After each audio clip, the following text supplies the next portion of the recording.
স্বরূপনগর ঘাটে ইছামতির উপর তৈরি হচ্ছে কংক্রিটের ব্রিজ।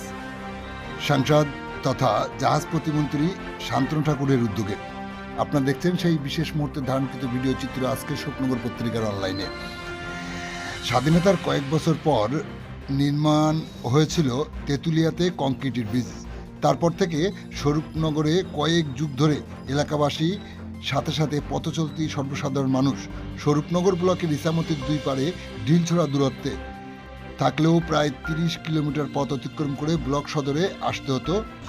স্বরূপনগরবাসীর প্রাণের দাবির মান্যতা দিয়েই এবার কেন্দ্রীয় জাহাজ প্রতিমন্ত্রী শান্তনু ঠাকুরের সার্বিক সহযোগিতায় স্বরূপনগরবাসী পেতে চলেছে স্বরূপনগর ঘাটে খদ্দসিং ও বারঘড়িয়ার মধ্যবর্তী স্থানে একটি কংক্রিটের সেতু, যেটি শিলান্যাসের পর দ্রুততার সাথে পিলার নির্মাণের কাজ প্রায় শেষ হতে চলেছে।